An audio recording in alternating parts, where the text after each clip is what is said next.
जाकर महाराज को समाचार दो, लड़की हुई है।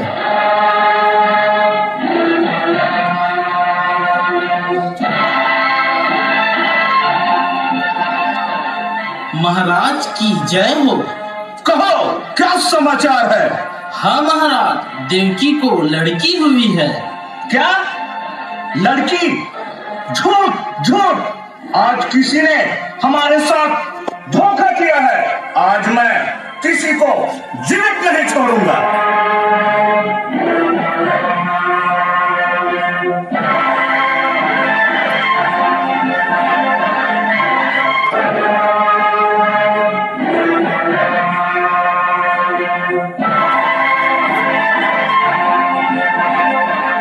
क्या ये लड़की है? हाँ भैया, यह लड़की है। झूठ! इस बार लड़की कैसे हो गई? आकाशवाणी ने जो बात कही थी वो झूठ कैसे हो गई? और 8वें गर्भ में लड़की कैसे हो गई? अवश्य ही तुमने छुपा लिया होगा। लाओ उसे मुझे दे दो। नहीं भैया, इसने तुम्हारा क्या बिगाड़ा है?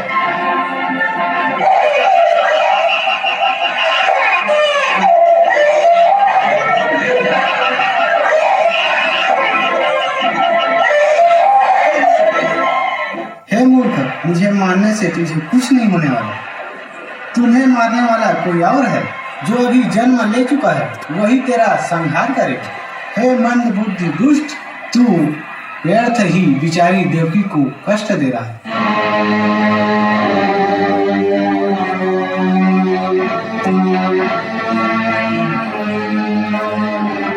प्रलम, केसरी, आरिश और चाणूर, जी महाराज। देवी के कथन से यह सत्य हो चुका है कि देवताओं ने हमें मारने की कोई योजना बनाई है।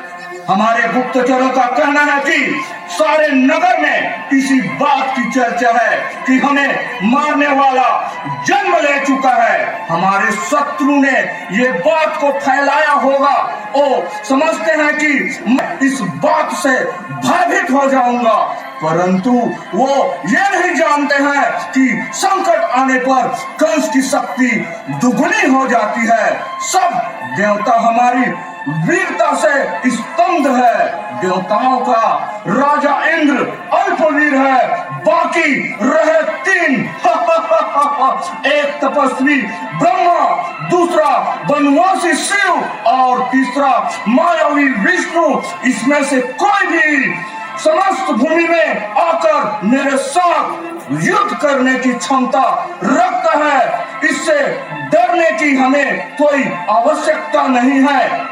हाँ महाराज, शत्रु की उपेक्षा कभी नहीं करना चाहिए। इसी तरह शत्रु को कोई ढील नहीं देनी चाहिए। इसलिए हमें जो कुछ भी करना है अति शीघ्र करना है।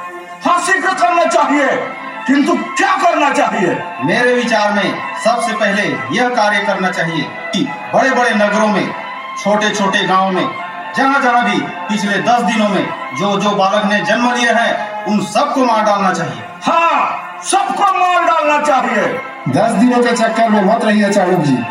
पिछले 2 महीनों में जितने बच्चे जन्म लिए हैं उन सबको मार डालते हैं। हाँ, ये भी ठीक है। 2 महीने से कम आयु वाला कोई भी बालक जीवित नहीं रहना चाहिए। जी महाराज। महाराज, सुना है कि उसी रात को नंद के घर में भी एक बालक का जन्म हुआ है। चाणूर, तुमने एक बात पर ध्यान दिया?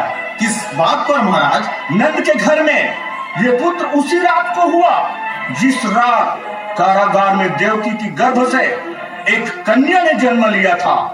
वो रात बड़े महत्व, जिस नंद के यहाँ कोई संतान होने की आशा नहीं थी, उस रात को एक पुत्र का जन्म होता है।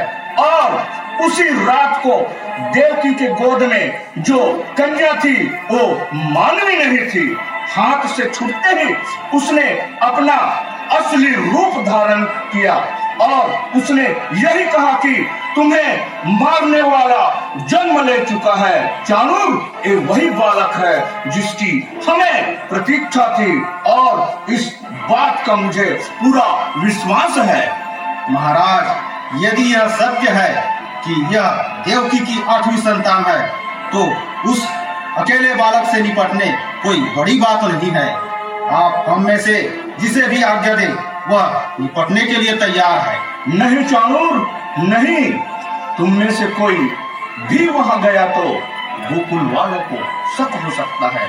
हमारे विचार में इस समय केवल एक ही है जिसके द्वारा यह कार्य आसानी से हो सकता है। कौन? पूतना। पूतना? हाँ, पूतना, अकासुर की बहन पूतना। महर्षि दुर्वासा की कृपा से वह बहुत ही मायावी विद्या जानती है। वह इच्छाधारी है, आकाश मार्ग से जा सकती है, मनवांछित कोई भी रूप धारण कर सकती है। गोकुल में उसे कोई भी नहीं पहचानेगा। अकासुर, जाओ, जाकर तुम्हारी बहन पूतना से कहो और हमारे पास बुलाकर ले आओ। जो आज्ञा महाराज।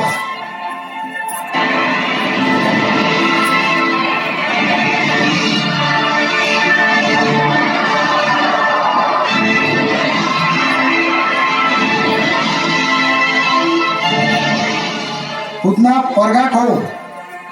कहो बकासुर, मेरे पास किस काम से आए हो?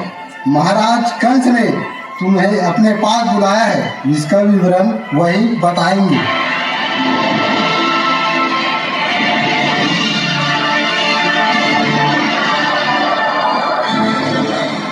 मथुरा नरेश की जय हो। क्या आज्ञा है महाराज? पूतना, पूतना, तुमने हमें अपना भाई स्वीकार किया है। आज तुम्हारी सहायता की आवश्यकता है। आप आज्ञा दें, उतना अपने प्राण देकर भी भाई की सहायता करेगी। हाँ, तो इसी समय गोकुल में जाओ और उस नंद के घर में एक नवजात बालक है। उसका जन्म आज से 7 दिन पहले यशोदा के गर्भ से हुआ, परंतु मुझे पूर्ण विश्वास है आकाशवाणी के अनुसार जिसने मेरे काल होना है यह वही बालक है जिसके लिए मैंने देवकी को इतने वर्ष तक कारागार में रखा। किसी छल के वश वह मेरे हाथ से बच कर निकल गया। अब किसी तरह उसकी हत्या कर मेरे चिंता को दूर करना। बस एक नन्हा सा बालक की हत्या, बस इतना काम है भैया? वह कोई नन्हा सा बालक नहीं है पूतना। यदि मेरा अनुमान सही है तो विष्णु ही है, वह छलिया है। तुम्हें सावधान रहना होगा। अगर विष्णु छलिया है तो मैं भी उसे छल से मारूंगी। उत्तम, अति उत्तम। तुम अति शीघ्र जाओ। अच्छी बात है, मुझे आज्ञा दो। जाओ, विजय होकर आना।